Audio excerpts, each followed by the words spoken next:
Well, good afternoon, everyone. My name's Matt Golden. I'm currently serving as the district manager for the Washington County Conservation District. On behalf of the Conservation District Board of Directors, I'd like to welcome Secretary Redding, his staff, and the other guests and speakers that are here this morning. I know it's a long way from Harrisburg, and we appreciate the fact that he took the time to come down here to discuss the concerns related to the spotted lanternfly. The Conservation District, we have a long history that's tied to agriculture, and in fact, ag was part of the role that formed us. The majority of the Washington County Board of Directors is made up of agricultural operations from various places throughout the county. We have an ongoing partnership with the Department of Ag through the State Conservation Commission, and we administer several programs through the Department of Ag. So I'd like to say again, thank you for coming down to Washington County, and we look forward to hearing how the department is going to continue to combat the spotted lanternfly. So with that, I'd like to introduce Secretary Redding. Good. Thank you, Matt. Hey, Matt, thank you. As I'm listening intently, he says, welcome to Washington County. Thanks for coming down. We say thanks for coming out. But it is good to be in Washington County, and just a note of thanks to Matt and the Conservation District Board and team here in Washington County for the work that they do in partnership with us across Pennsylvania. And a special welcome to Senator Bartolotta. It is always good to be with you. Thank you for all of your support, and you'll hear from her and several others in a moment. The word partnership is an easy word to say. It is really a challenge sometimes to honor that, right? I mean, working in full partnership, particularly when we have issues like the spotted lanternfly, which have been in Pennsylvania since 2015, but that partnership that was formed between the U.S. Department of Agriculture, Penn State University, College of Agricultural Sciences, the conservation districts, and hundreds of volunteers and organizations across Pennsylvania have allowed us to, contain and suppress the spotted lanternfly. Admittedly, when it first hit Pennsylvania, and the backstory, Pennsylvania was the epicenter of the spotted lanternfly. The first time identified in America was in Berks County in 2014-15. And we did not know the full impact of that invasive pest. But what we have learned is it is invasive in every way. It's an invasive socially, economically, and agriculturally, and certainly it is environmentally invasive as well. It has been a concern, continues to be a concern because of what we have witnessed over the last number of years with its impact in our natural resources, but particularly on the commerce side. And there's an intentional reason we're standing here in Washington County at the rail yard behind us. It has been the challenge for us. It has traveled with many unknowingly. Right? It is an opportunist, so the spotted lanternfly has moved across the turnpike, major thoroughfares and the rail yards. That is the problem. It's in 9 states and 45 counties here in Pennsylvania. But we also know that you can't simply stop and inventory. You've got to continually work at making sure that we're doing everything we can to protect the citizens of Pennsylvania, agricultural economy, and certainly the social and the quality of life aspects of the state, and that is the reason that we have undertaken such an aggressive action with Penn State and the USDA over the last several years. But that partnership that I've mentioned has been absolutely critical.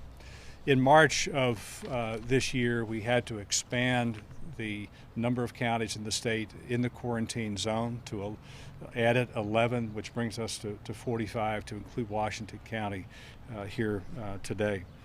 We have seen the impacts on the timber industry and the grape industry, the ornamental horticulture aspects. We have seen it across the state in all types of communities. And as much as we know about the spotted lanternfly, there's also a lot that we don't know. and we continue to learn every season about this invasive pest. But anything with wings is a problem, right? It is going to move. You'll hear from Jay and others, but it's not that it flies long distances, but it has wings and can get around and move, but it really is an opportunist to travel with us as we move across the state and around the region. We have set in place a process inside the quarantine for businesses to be permitted. That has been incredibly important to both our own ability here to continue commerce in the state, making sure that businesses can continue their work, but also give assurances to those out of state who are the recipients of product coming out of Pennsylvania that we are doing everything that we can to keep the spotted lanternfly out of their product, out of their state, and that's been fairly effective. It is also incredibly important internationally, is that this is one of the pests that are reportable. We have trade agreements, and the last thing they want is an invasive pest, so we have to do our job to make sure that we are keeping it out of here and out of their area as well. Jay will share with you some of the background and what to do, and both as a homeowner but also as a business here in the state. So with that, I'll just note that as part of our budget negotiations, each year we have received from the U.S. Department of Agriculture funding for the spotted lanternfly, and we have been blessed over the last number of years with state appropriation for spotted lanternfly as well. As we all know, this is simply one invasive pest among many, and it raised the question several years ago in discussions with local communities who have a list of invasive plants and animals and such, of how do we long-term manage all of the invasives in Pennsylvania. The outcome of that was work done by the Center for Rural Pennsylvania that looked at a model in New York called PRISM, and that is a management structure, a governance structure, but also giving local control to communities to help manage the invasive pests as well. So we are continuing to work on that. And PRISM stands for, by the way, the Pennsylvania Regional Invasive Species Management System. We just think long term we've got to find a better way than chasing each one of these invasive species as they pop up, right? And we're working hard at that. But important to note that we have a plan around spotted lanternfly. We continue to work at it. I'm surprised myself that it's not in every county, everywhere, in overwhelmingness, given where it was in 2015 in Berks County. But for all of the residents and folks here in the western part of the state, and Washington County particularly, just know that we have a plan that we're working hard to address in partnership again with USDA and Penn State University and many, many others to make sure that we contain and suppress the spotted lanternfly. So with that, again, a key partner from the very beginning on outreach and education and research has been Penn State University. So I'm pleased today to have with us as one of our partners Valerie Sessler, who is the Penn State Master Gardener Area Coordinator. So Val, welcome. Thank you. Thank you. Thank you. Thank you. Thank you. Hi, I'm Valerie Sessler. I'm with Penn State Extension, and I work with the Master Gardener Program as an area coordinator in the Southwest. In the spring of 2018, the Penn State College of Agricultural Sciences, PDA, and the USDA created a comprehensive and marketing strategy to raise awareness of the spotted lanternfly. Key messaging strategies focused on awareness, identification and reporting, management practices, and preventing the spread, and also permitting requirements. These efforts resulted in many communication strategies, including a spotted lanternfly website, a call center, social media campaigns, fact sheets, outdoor radio and print advertising, and a newsletter. Today I'm just going to touch on a few of these strategies and how we can help industry and the public manage the pest. If you haven't already seen the website, I encourage you to visit Penn State Extension's website, the Spotted Lanternfly landing page, which can be found at extension.psu.edu/spotted-lanternfly. The website provides important resources to help you decide what actions are best to manage this spotted lanternfly and help to slow the spread. On the Extension website, you will find downloadable resources that include fact sheets on various topics, permit training, a spotted lanternfly checklist for citizens for traveling, Extension webinars, news articles, and the latest spotted lanternfly management guide, which we do have today over on the table, so please take some. We as Penn State Extension educators encourage the public to report sightings to help us stop the spread. We tell people, if you see the spotted lanternfly, help us stop it. So to report a sighting, you can visit the Extension website, or you can call the hotline at 1-888-4-BAD-FLY. Call center staff are there to help direct you to resources that will help you manage the pest. We also would like to suggest to the public to sign up for the Extension Spotted Lanternfly newsletter, which provides the latest research and management options. You can sign up also for the newsletter on the Extension website. Extension has Master Gardener programs in almost every county, and these dedicated volunteers spend their time educating people in their communities with research-based information from the university. Of course, spotted lanternfly is the top of the list in many counties, especially the ones in the quarantine, which include Washington County now. Master gardeners and other extension educators are equipped and ready to speak to community groups, to residents who may be concerned about the pest and aren't sure where to turn. For example, they would speak to residents and homeowners what they can do to stop the spread, and we want them to stay informed of the latest research, manage the pest on your property, look at your car before you travel to make sure you're not taking the spotted lanternfly with you, and also share the message with your friends and family when you learn about it. Again, a great place to find the latest research and recommendations is the Penn State Extension website. Next, we're going to hear from Jay Lecevich from the Pennsylvania Department of Agriculture. Thank you.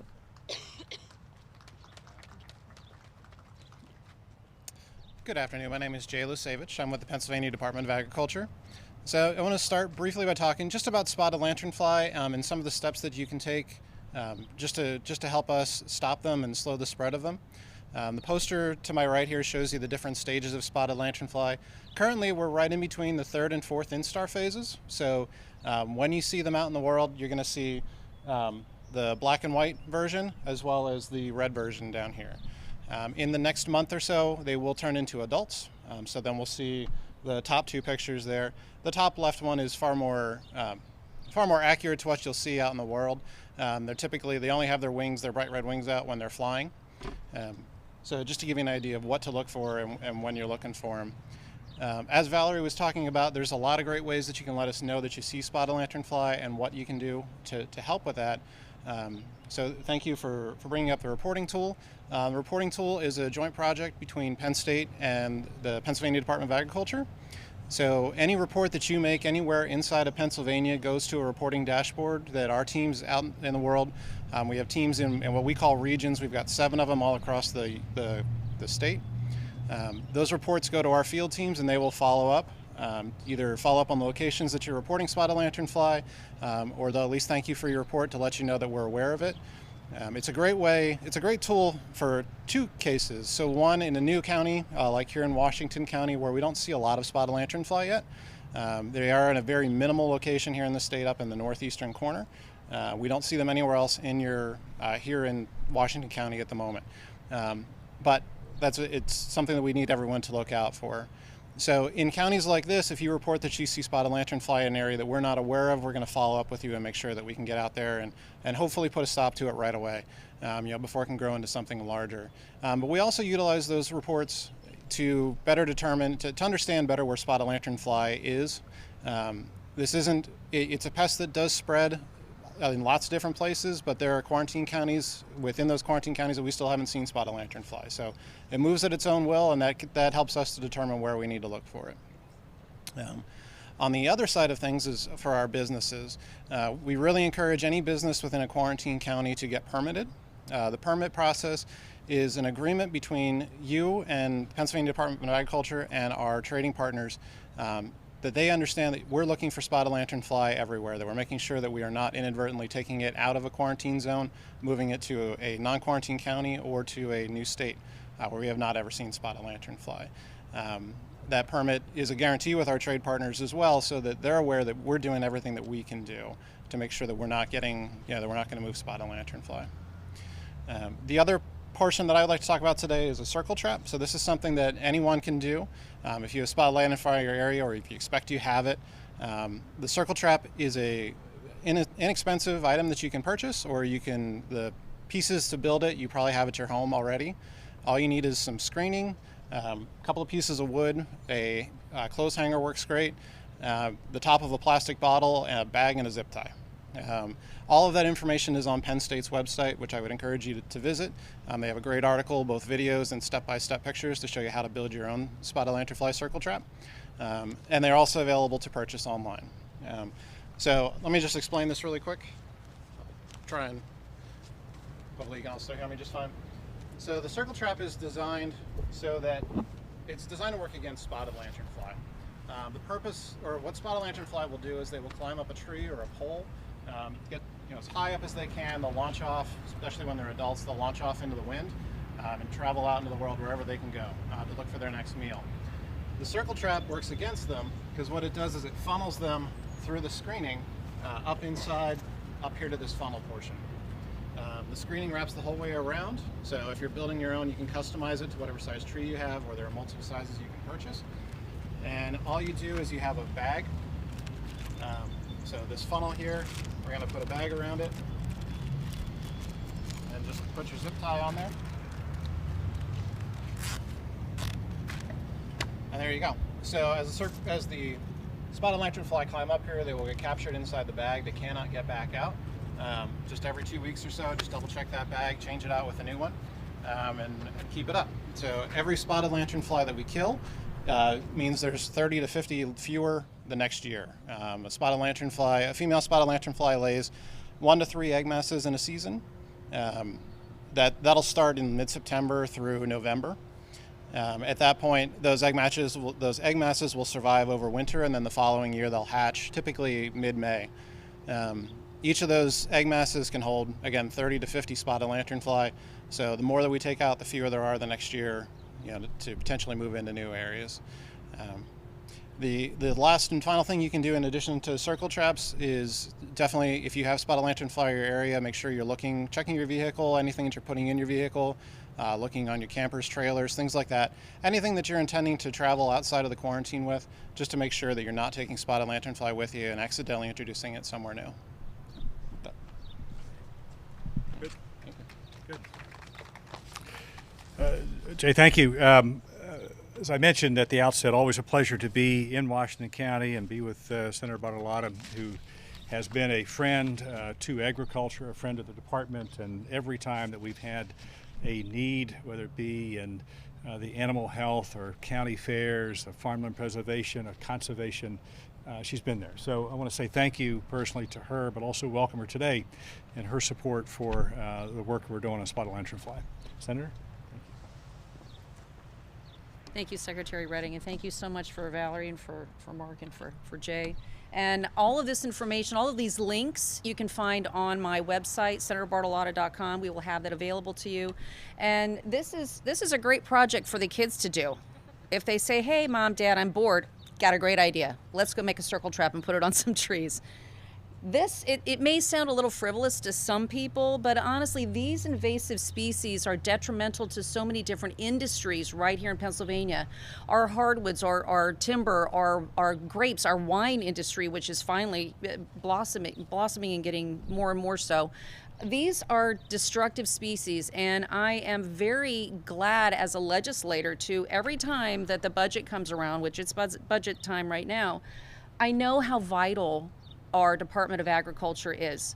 I know how important it is to the people who live, work, play, and have businesses in Pennsylvania. Also, Penn State Extension, anytime they come before in my office and say that they need some more funding for X, Y, or Z, I know that these individuals, along with the Conservation District, these people do a lot of work, a lot of hard, tireless work, and they do research and studies and modeling and all kinds of things to help prevent cases like we could have seen with the spotted lanternfly, because just last year in Harrisburg, I couldn't believe I was walking around downtown Harrisburg and it looked like a moving carpet, and it was all spotted lanternflies. And I must have looked like some sort of an idiot, because I was dancing around the sidewalk, smashing as many of those things as I possibly could. But again, this is why we have a robust Department of Agriculture and Penn State Extension and our Conservation District. These groups, along with legislators, we work together because we understand how vital their work is. With their work, they were able to help mitigate the avian flu. I mean, that decimated pretty much our poultry industry, our chicken farms and our turkey farms, and they worked around the clock to try to prevent more devastation from that particular issue. And they work with invasive plants and fish and birds and insects. They do a wonderful, wonderful job, and it is something I'm very proud of, to be able to say that I fight every single year to make sure that they have the funding necessary to do the job they do. So thank you, all of you, for what it is you do. And thanks for being here in Monongahela, right here at our aquatorium. Thanks. Thank you. Senator, thank you, and I want to acknowledge certainly Rachel Wilson, Representative Cook, Bud Cook's district here. Thank you for being here, and as well, he has been a great friend and supporter of agriculture, and appreciate the support here on this issue. You know, as we have laid out today, I mean, just the takeaways are several. One, the work continues, right? We came out to really highlight the spotted lanternfly. We know how destructive it can be. We have seen it, right? We've seen it in the east. In our agricultural community, we have seen vineyards that have been devastated because of the infestation of spotted lanternflies. We don't want that in our hardwoods industry. We don't want it in the ornamental industry. We don't want it anywhere. But we've got to work to really make sure that we find the solutions. We have the contain and suppress methods in place. We keep educating. And for each of the citizens here in the state, and certainly in this region, knowing what you're looking for. So as Jay has laid out, knowing what it is, right? Sometimes is what is it that you're looking at. And then as Valerie noted, you can report it and use that reporting tool so it helps both the Penn State staff and the Department of Agriculture staff know where the spotted lanternfly is for tracking purposes, and it gives us a response mechanism as well. But importantly, if you see it, report it, and then squash it, right? Get rid of it. We don't want it. The less spotted lanternflies, the better, and that'll help us certainly in the next season. But a note of thanks to Penn State University for what they have done. If the dean were here, I love to say it just because we are so blessed in the state to have a land-grant university that has been with us and working in partnership with us across all of these issues, but particularly in the spotted lanternfly. There are no less than 16 different research projects at the moment in search of solutions to the spotted lanternfly, right? Science will solve this problem as many others, but we're not quite there yet, right? We've got a better command today than we did when this first invaded Pennsylvania, but that work continues. And having the citizens sort of understand that, the legislature and the support that we have from Senator Bartolotta and Representative Cook, the governor and the team, we'll get there. And then all of the amazing sort of people who are working every day to contain this, to treat it, to keep it where it is and no further. Just want to say thank you. So with that, we'll pause for questions. Thank you. Please. Do you know if all the counties in this region are under the quarantine list? I know Washington County obviously is the newest county, but... So let me, they're not all under, so in this region you have Armstrong, County, we would have Mercer and Washington counties here in the west, right? Yeah. How do you go about classifying what is a quarantine county? I know you said Washington County doesn't really have a lot of species here yet, but how again do you go about deciding that? Yeah. We'll let Jay start and I'll finish. Yeah, the quarantine process, so essentially what we're looking for is essentially a thriving population, a population that's able to produce egg masses that will hatch in the next season. Once we see that, then we can deem that that county's under quarantine. Seen that again here, you said? Yes. Yeah, we have seen that here in Washington. At this point, though, it is very limited. It's just a small area in the northeast corner of the county. Townships or towns that are in that area? Excellent question, and I apologize that I do not know the answer to that. So. How concerning is it? Obviously, it's concerning, or you wouldn't be holding this press conference. But for Washington County right now that you see here, how detrimental is this to the county?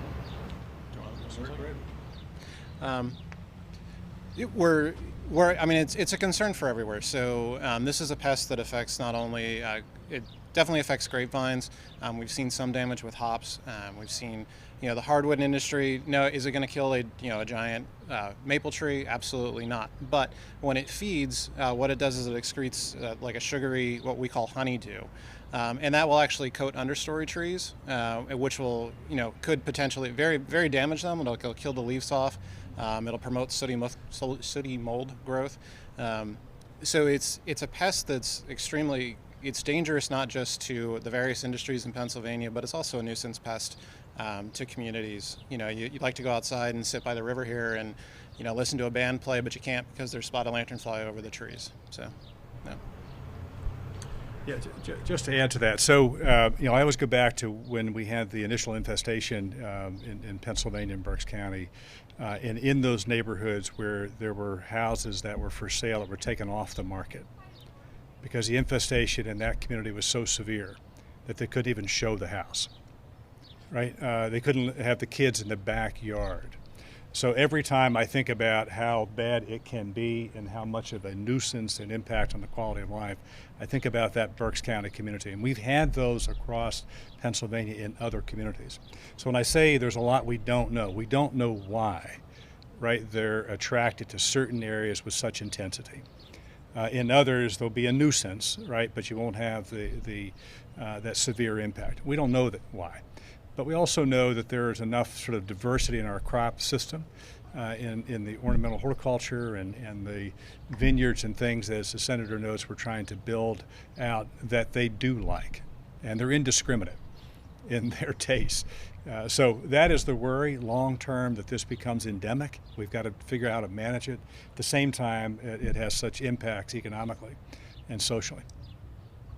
Secretary, any idea right now, it's been 5 years, why Berks County? Why not somewhere on the eastern side of the state? Why did it pick the center of the state to start its infestation? Yeah, so again, I can speculate a little bit. So this goes back to the the ground zero of where we identified the spotted lanternfly. And it was close to a stone yard from imported stone that came out of Asia. Right, and this is where the spotted lanternfly was. I guess you call them as native there. And our speculation is it came in as an egg mass on stone into Berks County, into the stone yard, and it spread from there. And it's particularly interested in hardwood trees, ornamental trees. It's looking for, I guess, the wine crop as well. Yeah, it likes what we have. Right, it's very accommodating. Pennsylvania is very accommodating, right? It's got a diversity, it's got regions and seasons, it has great hardwoods.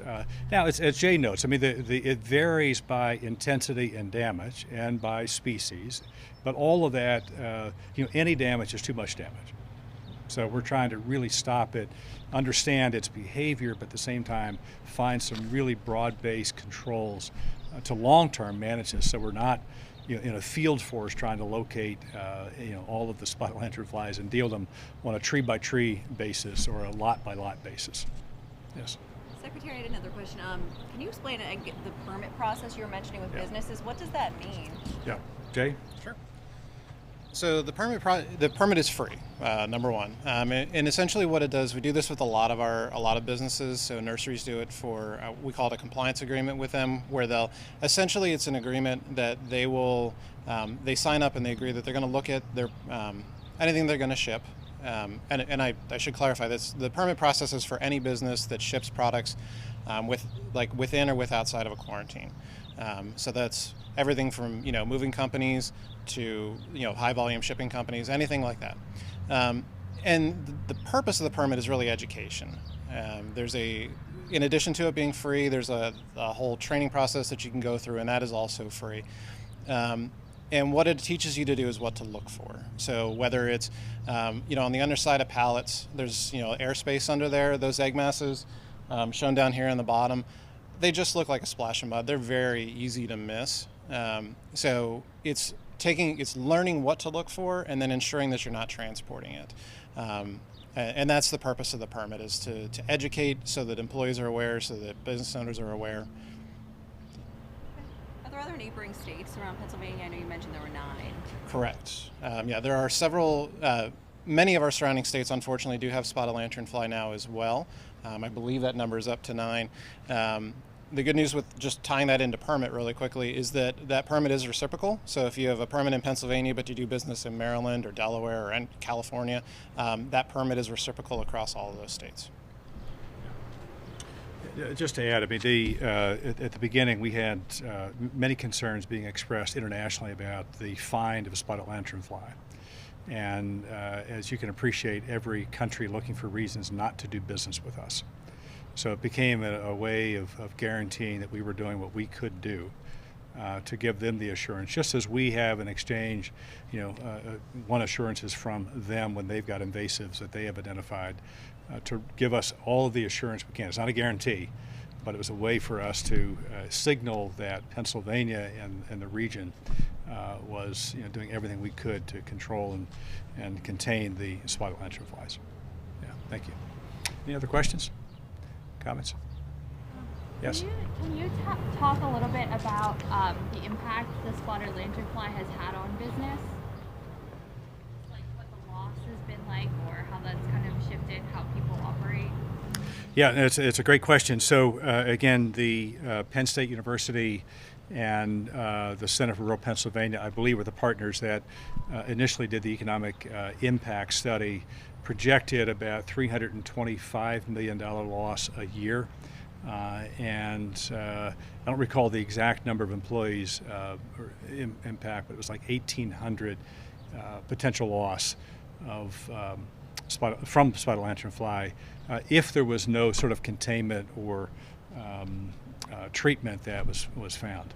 So, and that's sort of the number that we continue to work with.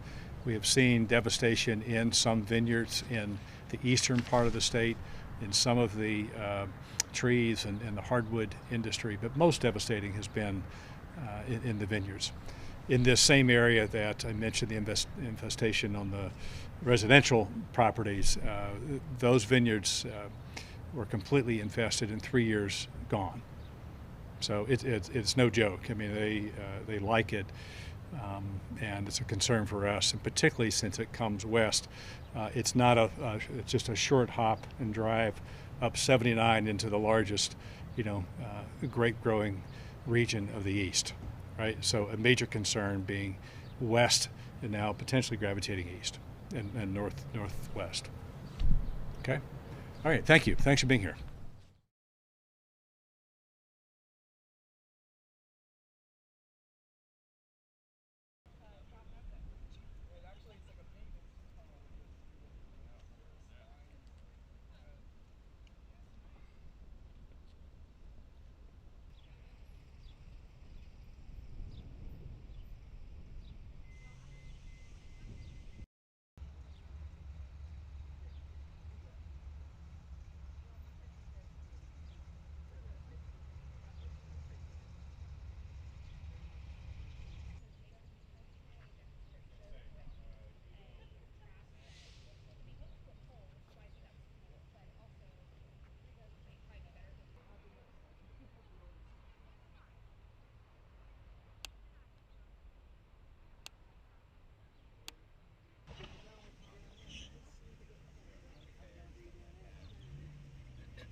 spotted lanternfly. So with that, I'd like to introduce Secretary Red. Really a challenge sometimes to honor that, right? I mean, working in full partnership, particularly when we have issues like the spotted lanternfly, socially, economically, and culturally, certainly it is environmentally. A spotted lanternfly website, a call center, social media campaigns, fact sheets, outdoor radio and print advertising, and a newsletter. Through the screening, up inside, up here to this funnel portion. The screening wraps the whole way around, so if you're building your own, you can customize it to whatever size tree you have, or there are multiple sizes you can purchase. And all you do is you have a bag. So this funnel here, you're going to put a bag around it. And just put your zip tie on there. And there you go. So as the spotted lanternfly climb up here, they will get captured inside. Grapes, our wine industry, which is finally blossoming and getting more and more so. These are destructive species, and I am very